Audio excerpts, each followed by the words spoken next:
घोसी में सुभाषपा अध्यक्ष ओम प्रकाश राजभर की राजनीति के साथ क्या हो रहा, शायद ये उन्हें अब तक समझ नहीं आया। तभी तो आवाज हो गई बंद। रुमाल से सवाल से पनपती गर्मी को खुद से करने लगे दूर। राजभर ने इस सवाल से निकली गर्मी को दूर करने के लिए जवाब के तौर पर ठंडक लाने के लिए चुप्पी साधी, लेकिन जवाब नहीं मिला तो रुमाल हिलाते हुए आगे निकल गए। जनता ने मोदी योगी सरकार के नाम पर राजभर को घेरा तो घोसी से सपा प्रत्याशी राजीव राय ने राजभर के पुराने बयानों को संज्ञान लेकर ओपी राजभर को आड़े हाथ ले लिया। सीएम योगी ने जिस मसले को अब तक नहीं सुलझाया वो वही मसला सुभाषपा अध्यक्ष ओम प्रकाश राजभर के बेटे अरविंद राजभर के लिए घोसी में हानिकारक सिद्ध होने लगा। कल से आज तक प्रतियोगियों की जुबान पर वही मुद्दा है। अब उन प्रतियोगियों की मां ने भी वही सवाल किया तो योगी सरकार में कैबिनेट मंत्री ओपी राजभर रुमाल को हिलाने के लिए मजबूर हो गए।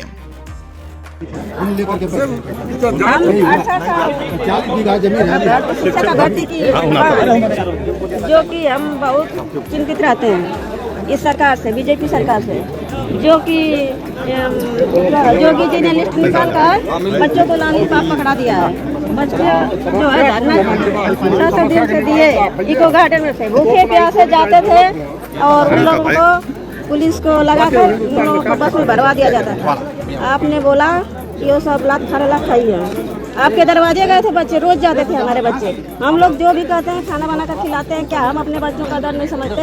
बिना गार्जियन के थे बच्चे। हम किसी अब कह रहे थे बीए किए हैं बच्चे तो बोरा ढोएंगे किस काम के? तो ये टेट और सुपर टेट पास करके ये बच्चे किस काम के? लॉलीपॉप जो दिखाया गया है बच्चों को, हम किस उम्मीद से इनकी भी तो हो रही होगी कि हम शिक्षक बनेंगे। हाँ, हम लोगों ने कैसे कैसे पढ़ाया बच्चियों को। अपनी बच्ची है हमारी, हम सोचे कि नियुक्ति हो जाएगी बच्ची की तो हम शादी करेंगे इसकी धूमधाम से। हमारे पास उतना नहीं है, हमको सरकार की योजना नहीं मिलती है। हम लोग बीच में क्या है ना, या तो बड़े को मिलती है या तो एकदम नीचे वालों को मिलती है, हमको नहीं मिलती है। हमको बच्ची को पढ़ाए हैं तो हमको उसकी नौकरी चाहिए। घोसी में ओम प्रकाश राजभर प्रचार कर रहे थे। नुक्कड़ सभा के जरिए अरविंद राजभर के लिए माहौल बना रहे थे। तभी एक महिला बोल पड़ी, मेरी बेटी 69,000 शिक्षक भर्ती घोटाले का शिकार हो गई और जब मेरी बेटी इको गार्डन में धरना देकर सरकार से न्याय मांगने गई तो आपने बोला ये सब लात खाने लायक है। ये सुनते सुनते राजभर काफी देर तक बस रुमाल हिलाते रह गए और जब जवाब नहीं मिला तो रुमाल हिलाकर आगे निकल गए। इसी दौरान ओम प्रकाश राजभर की ओर से अब तक दिए गए बयानों का विश्लेषण सपा प्रत्याशी राजीव राय ने कर दिया। इस दल में कम्युनिस्ट दल में और मुझे अध्यक्ष जी कह रहे हैं कि हमने राजीव राय को सेट कर लिया है। अरे जाओ मंत्री जी, मनोरंजन मंत्री जी, 4 दिन के मंत्री जी, पैरों पर गिर कर मंत्री बनने वाले मंत्री जी, शरण वंदना करके मंत्री बनने वाले मंत्री जी, धूप को चाटने वाले मंत्री बनकर मंत्री बनने जी, आपकी हैसियत नहीं है, आपकी औकात भी है राजीव राय को खरीदने की और राजीव राय को सेट करने की।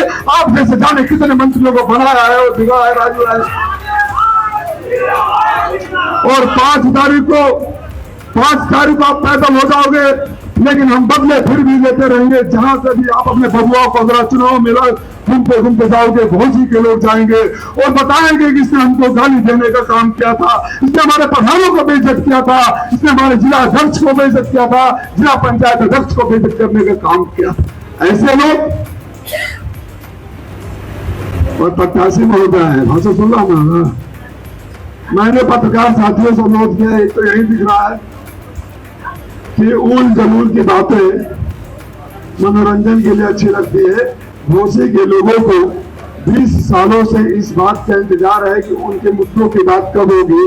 कल्पनाथ राय जी के बाद जो विकास हो गया है उस विकास की बात कब होगी।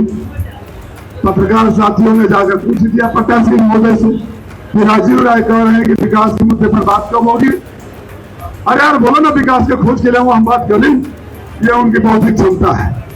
विकास हम खोज के लिए तो बतियाएगा, लेकिन विकास गुजरा गया जे मंत्री रहते अपने गांव के खरंजा न बनवाओ, पहले तो आपकी पीजीआई बनाओ, तो दिल्ली मॉडल स्कूल बनवाओ, तो सड़कें चकाचक कर रहे हैं और आकर बोल रहे हैं कि यहाँ मौका विकास नहीं हुआ है, समाजवादी पार्टी जिम्मेदार है, गांव की सड़कें टूटी हुई है, समाजवादी पार्टी जिम्मेदार है। इतना नहीं पता है कि 7 साल से यहाँ 10 साल से दिल्ली में तुम्हारी सरकार है, जिसको इतना ज्ञान नहीं, उसको कहाँ भेजोगे? पूछना होगा कुछ और, पूछने लगेगा कुछ और।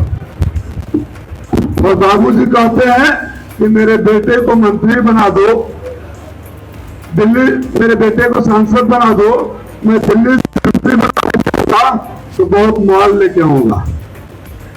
फिर कहते हैं कि मुझसे दिल्ली वालों ने कहा कि कौन सा मंत्रालय लोगे, तो मैंने बोला वही जो मुख्यमंत्री के पास है, उसमें माल बहुत ज्यादा है।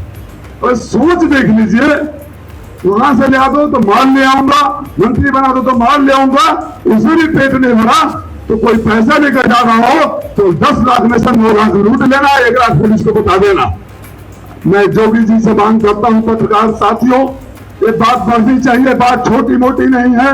कल आपको भी लूटा जा सकता है, कल इस बेटी को भी लूटा जा सकता है, ये बात बढ़नी चाहिए। माननीय जोगी जी, ये व्यक्ति जो लूटने की बात करता है, आपके मंत्रिमंडल में एक भी इंसान के काबिल नहीं है, वैसे भी आप इसको मंत्री बन के चलने नहीं देंगे। राजीव राय कह रहे हैं, जिसने अखिलेश को सफाई तक पहुंचाने का ठाना था, उनके परिवार से जो भी जहां से खड़ा होगा उन्हें सफाई जीतने नहीं देंगे, चाहे वो पूरी ताकत लगा दें।